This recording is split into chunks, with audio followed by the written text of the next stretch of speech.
Bienvenue sur Fragile, le podcast qui raconte l'île de Porquerolles aujourd'hui à travers le regard et le portrait d'hommes et de femmes qui l'habitent, l'aiment et la font vivre. Comment sont-ils arrivés ici? Comment voient-ils l'île évoluer? Quel est leur endroit préféré? Les souvenirs qui les ont marqués? Écouter les habitants raconter Porquerolles, c'est entrer dans l'intimité de l'île, lieu d'histoire, d'inspiration artistique, de diversité biologique, de contrastes et de paradoxes, un endroit précieux et fragile. Je suis Ingrid Blanchard et je reçois aujourd'hui Elliot Fournial.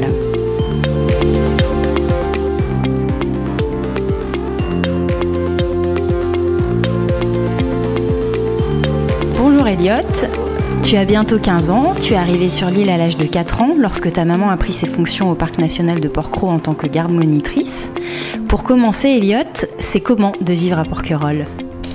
C'est magique, c'est indescriptible. Je sais pas comment expliquer. En quoi c'est magique ? Qu'est-ce qui toi te touche ?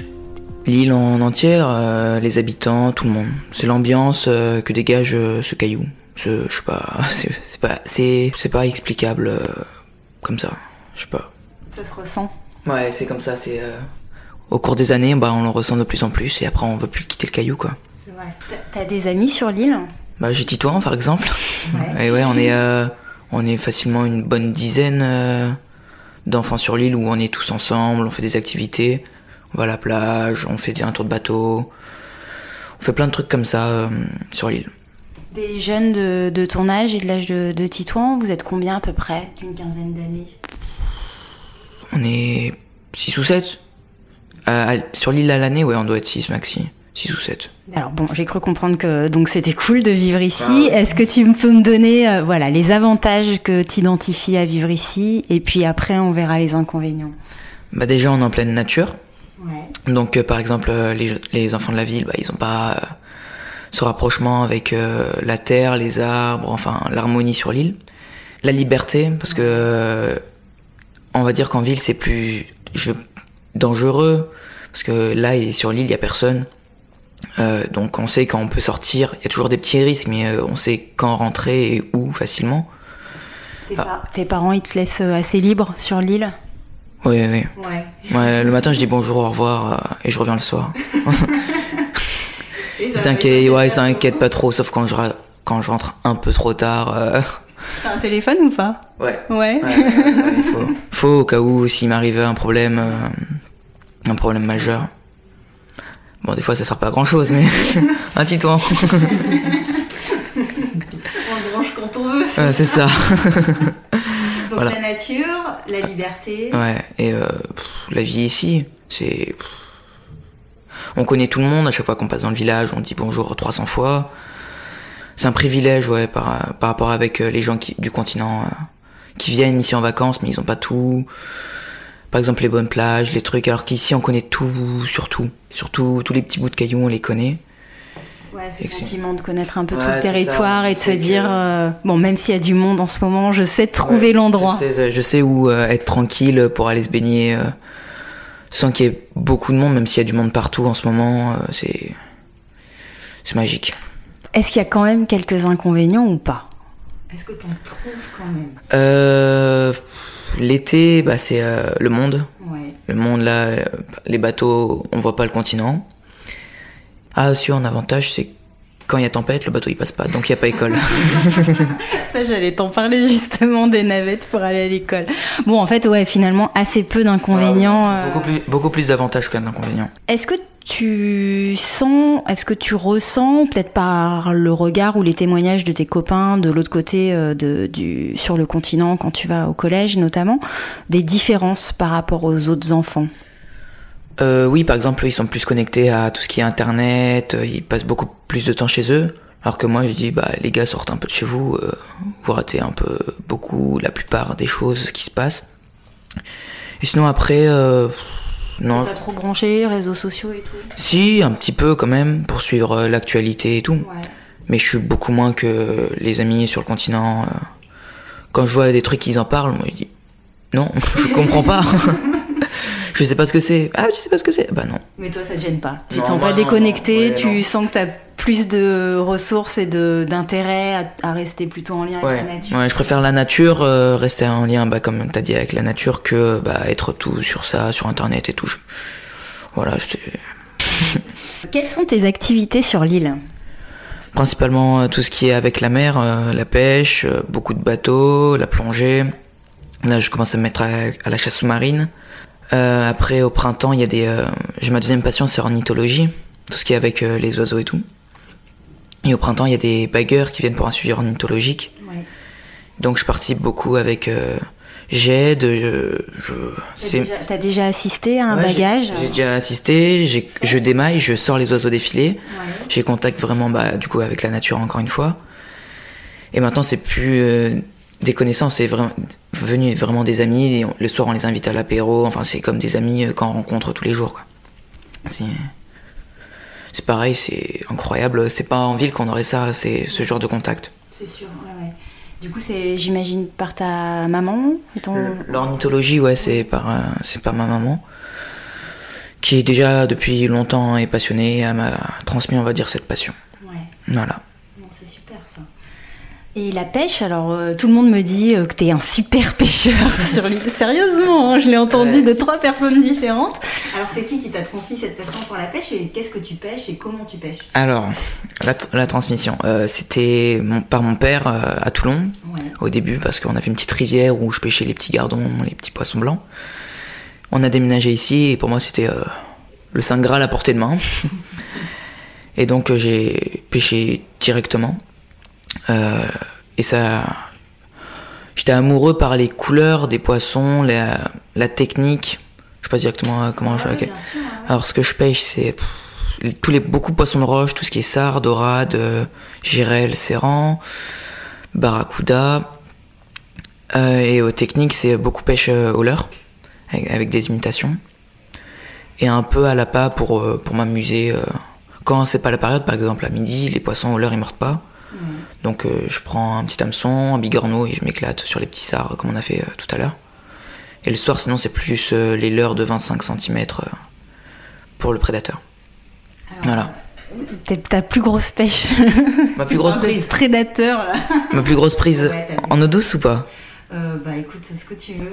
Alors en eau douce, j'ai une carpe koi que j'ai prise ici à Porquerolles. Ouais, ça mesure combien ça? La dernière fois que c'est Titan quand il l'a pris, parce que c'est un lac fermé près du hameau. D'accord. Où il y a une énorme carpe dedans. Il y en a une vraiment énorme, il y en a une plus petite. Et la dernière fois qu'on l'a prise, elle faisait combien? 67 cm. Pour approximativement 7 kilos. Et ça c'est mon plus gros poisson d'eau douce. Après en mer... Tu la remettais après comment? Oui, non, je la remets. Et là, le poisson orange fluo qui sort de l'eau, c'est trop beau. C'était... Magique. Ouais, encore une fois magique. Et en mer, j'ai pris un mérou de 3 kilos quand j'étais petit. Bon, j'avais pas de téléphone à l'époque, mais j'ai approximé. Le truc, il était... Ouais, c'est ça. Ouais, 50 cm. Ouais, à peu près, un peu plus. Et sinon, en photo, j'ai pris pélamide, des grosses bonites, et le barracuda, de 86 cm. Voilà. C'est costaud. Donc, Barracuda, c'est plus long que lourd, alors c'est 86 cm, ça faisait 1 kg et des poussières. Hein. C'est pas très lourd, mais c'est long. Voilà. Donc tu mérites ta réputation de grand pêcheur. Qu'est-ce qui te plaît dans la pêche? Sortir déjà, aller chercher le poisson, parce qu'il faut s'adapter à son comportement, ce qu'il mange en ce moment. Et après, la beauté, le combat, la sensation, parce que c'est une sensation unique qu'on trouve que dans ce sport. La sensation de combattre ce poisson sur juste du fil, une tresse, une petite canne, c'est juste magique, ouais. Ça va être le mot d'aujourd'hui.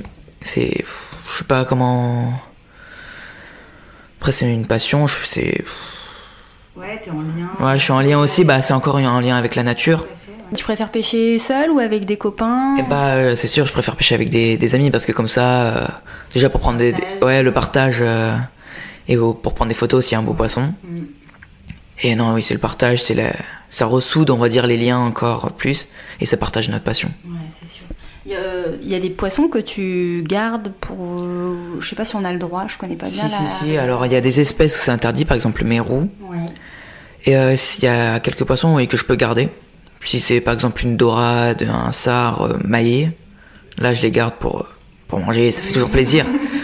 Sinon après, souvent, je relâche. Peut-être 90% de mes poissons, je les relâche. D'accord. Parce qu'en ce moment, la mer, elle est pas très bien, alors il faut laisser un peu de poisson. Ouais, c'est clair, on n'en voit pas beaucoup. Enfin, C'est sûr que les plus gros poissons, ils commencent à disparaître peu à peu, mais en vrai, quand on met la tête sous l'eau, près de chez nous, on voit qu'il y a de la reproduction encore et qu'il y a du poisson. Faut s'inquiéter, mais c'est dans plusieurs, je pense plus de 100 ans que ça sera vraiment la crise. Là, on a encore un peu de temps. Et ceux que tu ramènes, tu les cuisines ou tu laisses ça à tes parents? Non, je les cuisine. Ouais. Mais quand je rentre le soir, c'est mon père parce que je suis crevé, j'ai fait 5 heures au bord de l'eau. Mais je peux cuisiner, comme ça la famille est contente, ils mangent un peu de poisson, je ramène un peu de poisson, je nourris la famille. Ouais, c'est bien, dis donc. Ouais. Est-ce que tu as d'autres activités? Tu pratiques du sport ou pas? Je pratique hors scolaire, je pratique le hockey subaquatique. Ah, génial. C'est pas un sport très commun, c'est un sport que tout le monde me pose la question, c'est avec des bouteilles. Non, c'est en apnée. Ouais, c'est en apnée. Avec un masque comme on trouve partout. Un tuba avec une protection à la bouche pour si on se prend le palais, ça peut casser une dent, c'est un palais d'1,2 kg. Ouais. Une crosse de 25 cm. Des palmes et un bonnet spécial avec protection aux oreilles. Et le but, c'est de mettre le palais dans les cages adverses. Et t'en fais où? À Hier? J'en fais à Hier dans la piscine municipale le mercredi soir, le vendredi soir, le samedi matin. Et peut-être le samedi soir cette année. Ah oui, donc... Ouais, non, ça fait entraînement... intensif. Entraînement intensif. Et je fais des compétitions. Cette année, on est parti au championnat de France cadet. Ouais. On est arrivé 5e sur 14, je crois. Génial. J'imagine que t'es pas venu à ce sport par hasard, c'est un sport aquatique. C'est un sport aquatique déjà, oui. L'apnée, tu fais de l'apnée, du coup j'imagine pour ce sport ça doit être indispensable. Ouais, alors l'apnée à la base c'était une amie à ma mère qui en faisait, elle est championne d'Europe, enfin. Elle m'a dit bah vas-y essaye. Et moi, pensant aller faire de la chasse marine plus tard pour m'améliorer mon apnée parce que pour la chasse faut de l'apnée. Et en fait je suis tombé amoureux de ce sport. Il y a une philosophie avec on va dire l'eau. Faut faire attention parce qu'elle peut nous emporter rapidement à cause d'une apnée où on dure trop longtemps. Faut pas s'user, faut respirer. Sentir son corps. Voilà, c'est ça.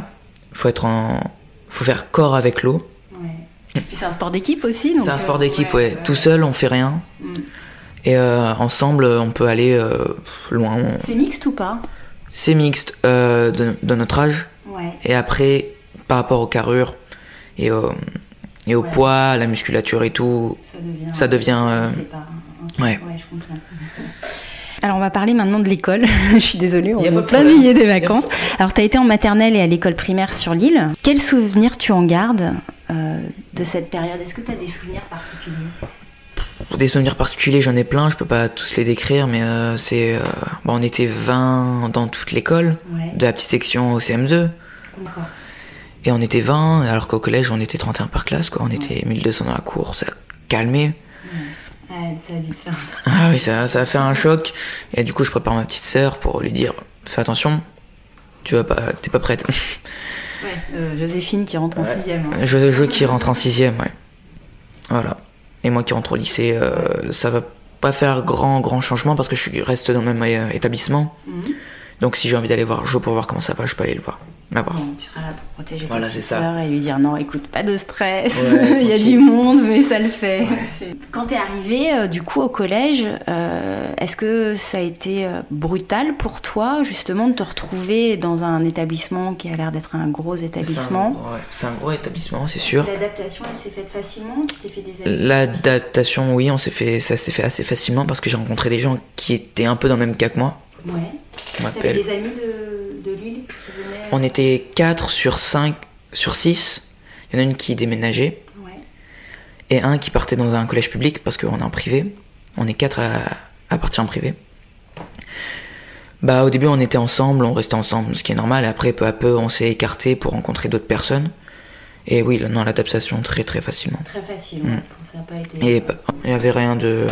Et les autres enfants jeunes, disons du collège, est-ce qu'ils vous regardent les porquerolais d'un regard un peu intrigué? Quand on se présentait dans la classe le premier jour, je me rappelle comme si c'était hier, et qu'on disait qu'on venait de Porquerolles, ils nous regardaient tous comme ça. Ils étaient tous choqués. Dans la cour, après, on a meuté beaucoup de monde en posant multitude de questions. Par exemple, est-ce que t'as du wifi? Mais comment tu fais pour aller à l'école? Enfin, des questions, un peu de tout. Est-ce qu'il y a un McDo sur l'île? Est-ce qu'il y a un cinéma? Enfin, des trucs. Ouais, une certaine curiosité quand même. Ça a suscité. J'étais très curieux parce que c'était la première fois qu'on y était.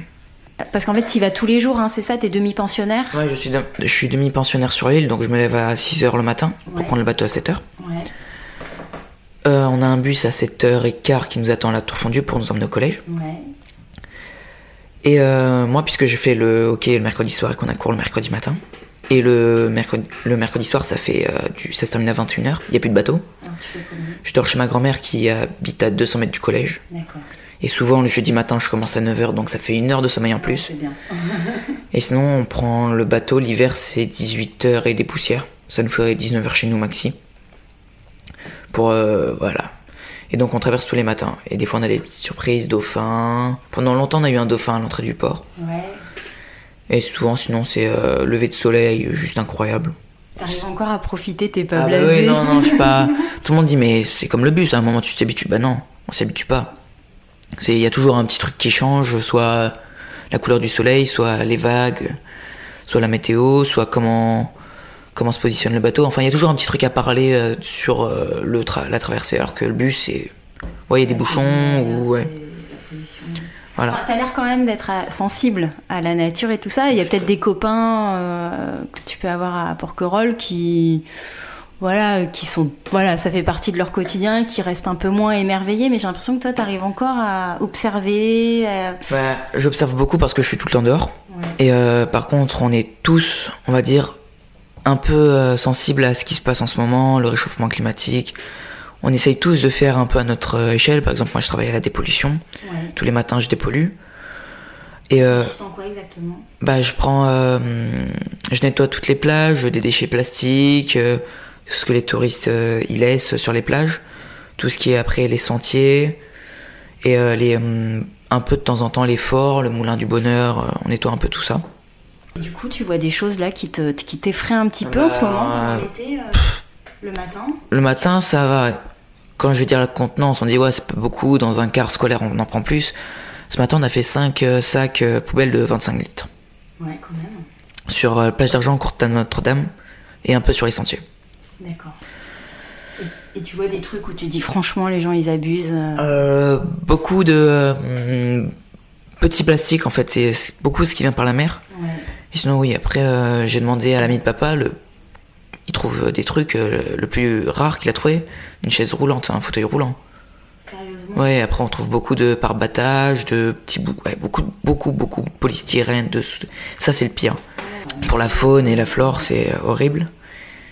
Et il y a quelques années, on a eu une marée noire, là, l'année dernière ou il y a 2 ans. Oui. Et donc, il y a 3 jours, on a encore trouvé du goudron dans le sable. Dans le sable. On appelle ça le piquetage. On se pose et on ramasse tous les petits bouts de plastique.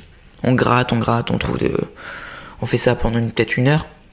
Et là, on trouve des fois des petits bouts de pétrole, des petites galettes qui traînent par ici, par là. C'est un travail qui est long. Ah, c'est très long. Le piquetage, c'est super long. Il faut avoir regardé partout pour voir si on en a pas bien là.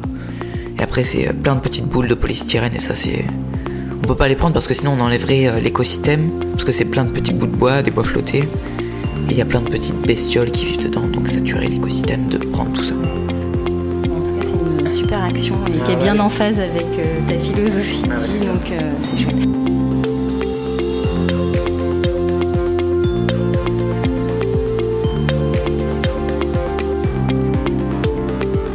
Est-ce que tu as une saison préférée sur l'île et si oui Alors une saison préférée, je veux dire l'hiver. L'hiver, ah ouais. Beaucoup moins de monde. Ouais. L'île elle est vide. Ouais. L'eau est certes froide, mais elle est claire, on voit assez propre. Tu te baignes l'hiver ou pas? De temps en temps. Ouais. Des fois sans combi parce que voilà, j'ai trop... Et sinon en combi pour aller chercher par exemple les oursins, parce que c'est la période. Et pour aussi voir c'est bizarre ce que je veux dire, la beauté du port, parce que on va dire 5 jours sur tout l'hiver, le port et l'eau cristalline. Alors on voit tout et comme ça on peut trouver ce qui me concerne les leurres, tout ce qui est trucs de pêche au fond. Je vais pas plonger parce que c'est pas... L'hiver je peux. Sinon avec ma ligne, j'essaye d'attraper, nettoyer un peu. Si je vois du plastique au fond, je le remonte. Ça me permet en plus encore de dépolluer. Et par contre on voit des poissons qu'on pensait pas imaginer. Moi cet été, il y a 2 ou 3 ans, j'ai vu un petit thon dans le port. Un thon il passait sous moi. Un petit poisson de 5 kilos, mais il est passé. Et je sais pas si vous connaissez, c'est le denti. C'est des grosses paridés qui vivent à 40 mètres. On en a vu dans le port. Des trucs, on va dire, c'est le Graal pour les pêcheurs ici.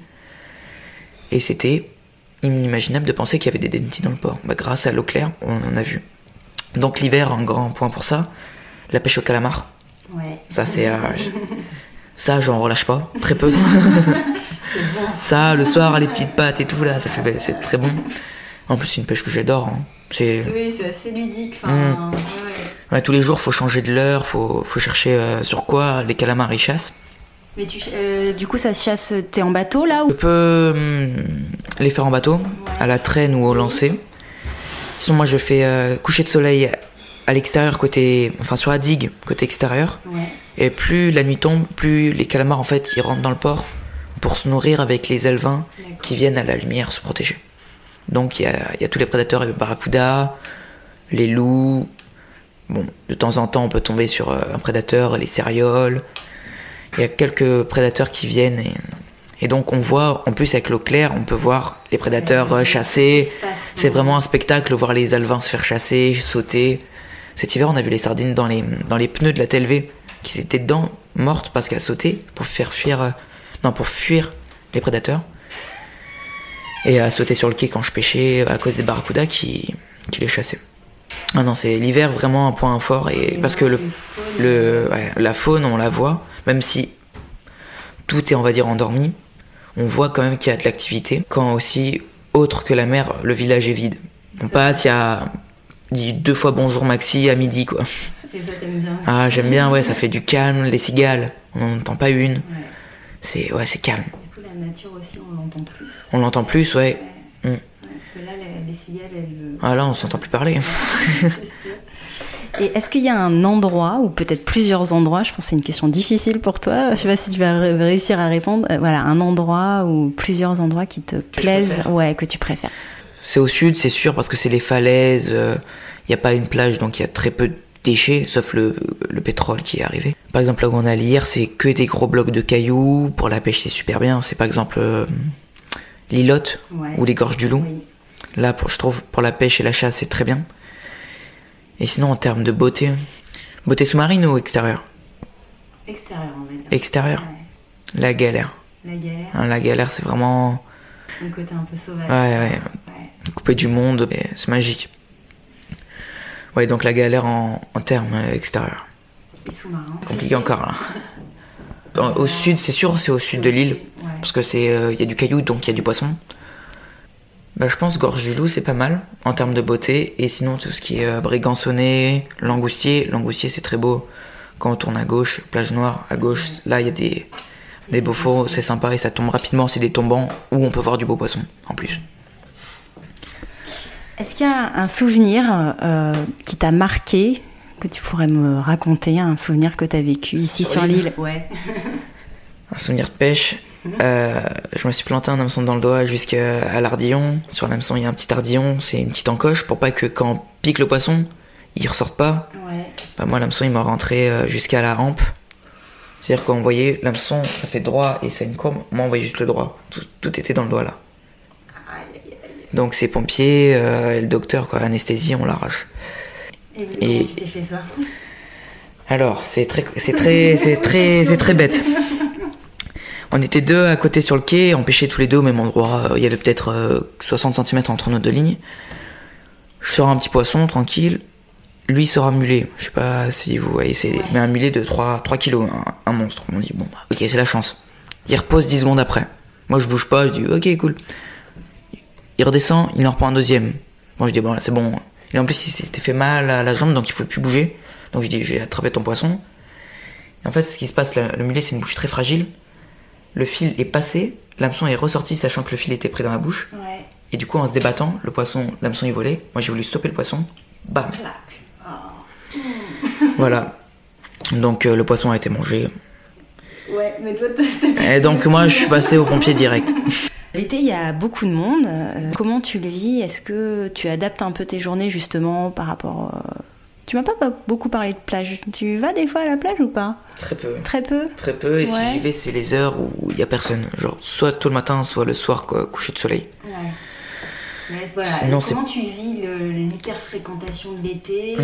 Bah, je sais qu'à 4h, faut pas aller aux glaces, par exemple. C'est clair. Midi, pas au resto, parce que c'est toujours plein.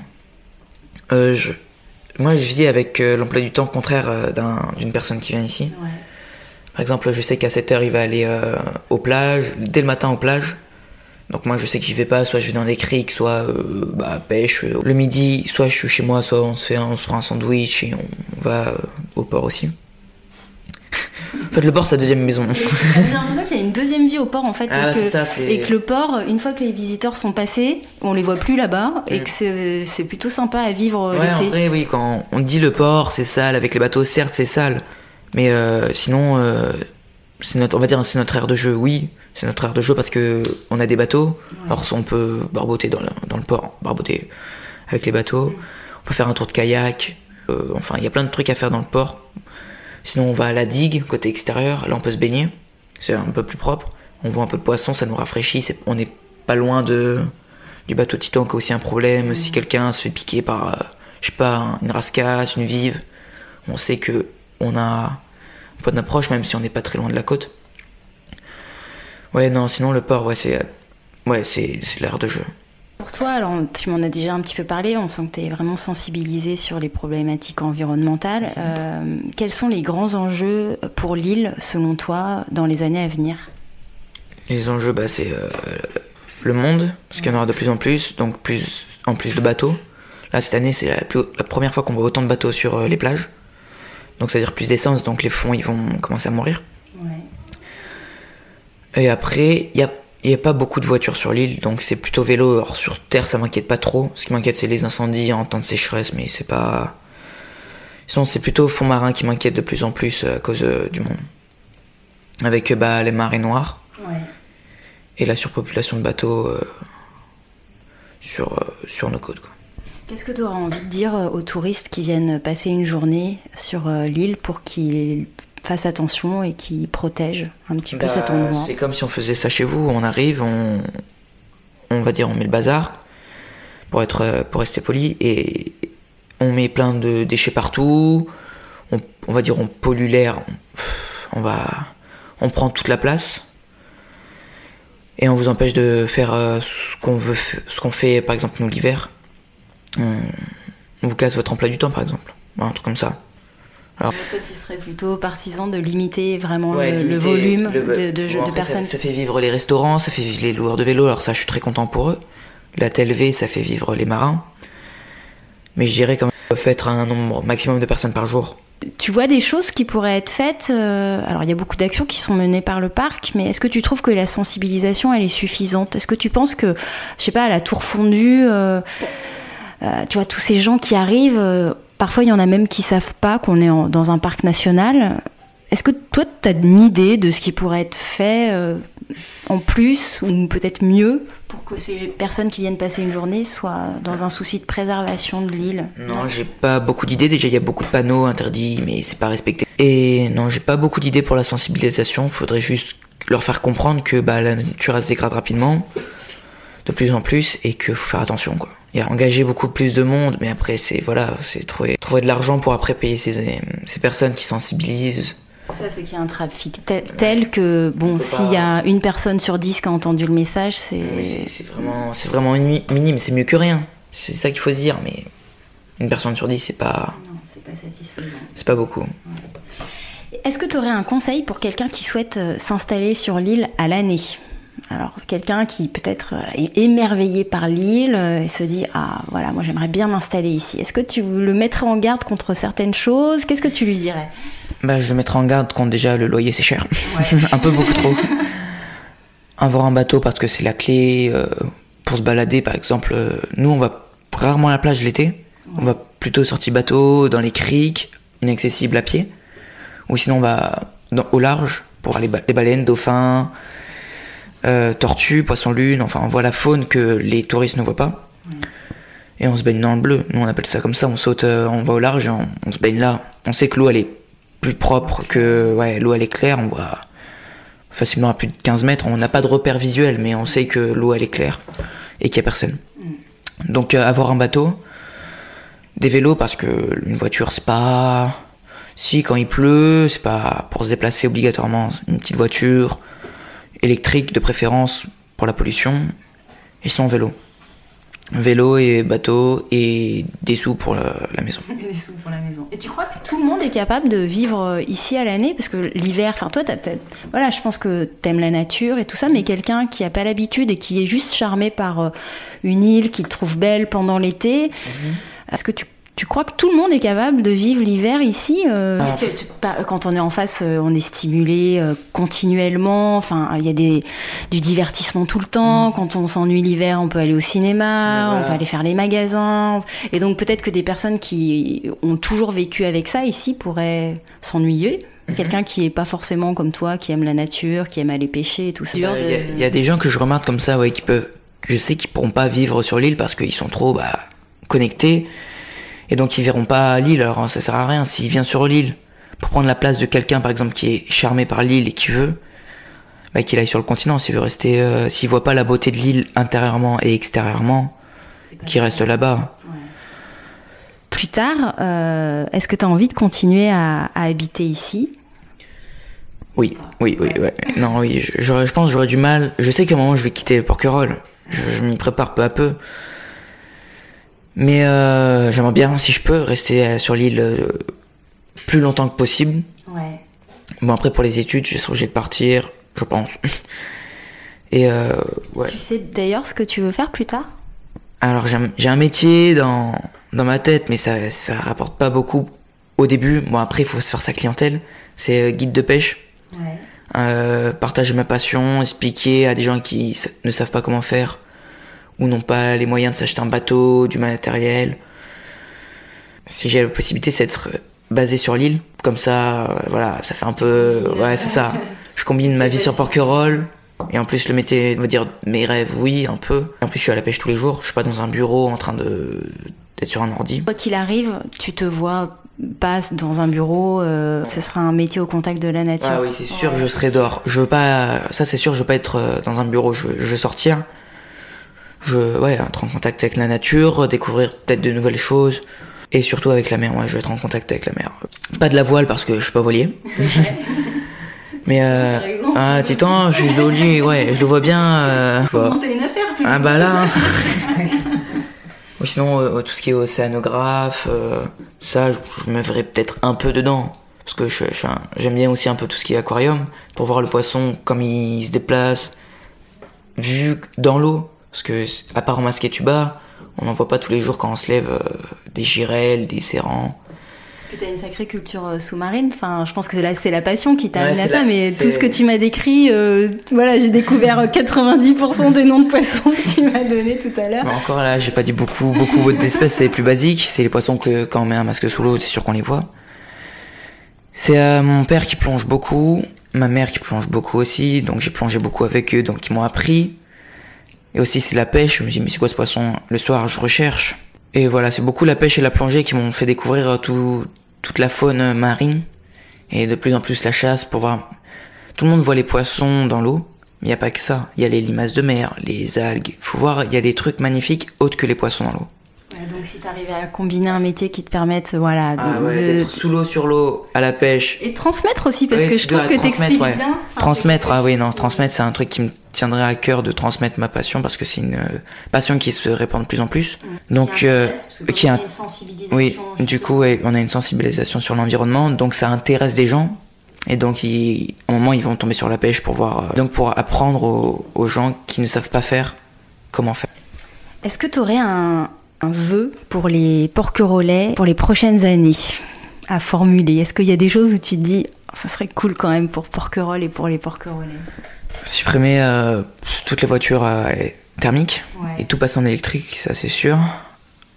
Faire un gros stop dans le port, le laisser un peu se réoxygéner parce que là l'eau elle est même pas explicable. Et enlever un peu de touristes. Genre dire pareil, faire un stop, dire non. On limite. Ouais, voilà.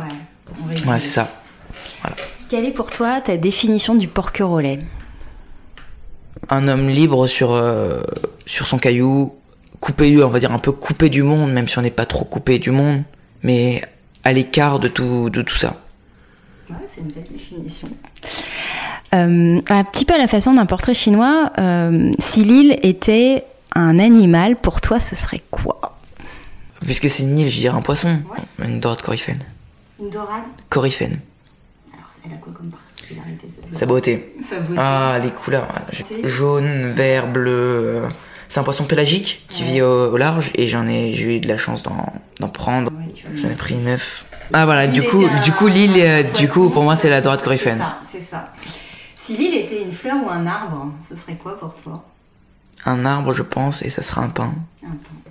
Si c'était un sentiment? L'amitié. Ah, c'est pas un sentiment. Ah ouais, un sentiment. Bah de l'émerveillement. C'est un sentiment ça. Sinon la joie, tout simple. Ouais. Voilà. Merci beaucoup Elliot pour cet échange. Profite bien de la suite de ton été. Merci à Elliot pour son regard émerveillé et son cours accéléré en matière de faune sous-marine. Et merci à vous d'avoir écouté Fragile.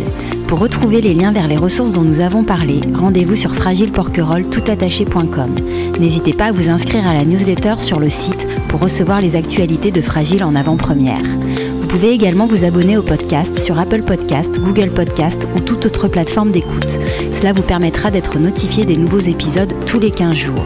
Et si cet épisode vous a plu, surtout, n'hésitez pas à en parler autour de vous et à laisser 5 étoiles sur Apple Podcast. C'est la meilleure manière de le soutenir et moi ça me fait toujours infiniment plaisir de vous lire. Le prochain épisode est pour tous ceux qui ont l'île qui leur colle à la peau. Nous irons à la rencontre d'une éternelle optimiste.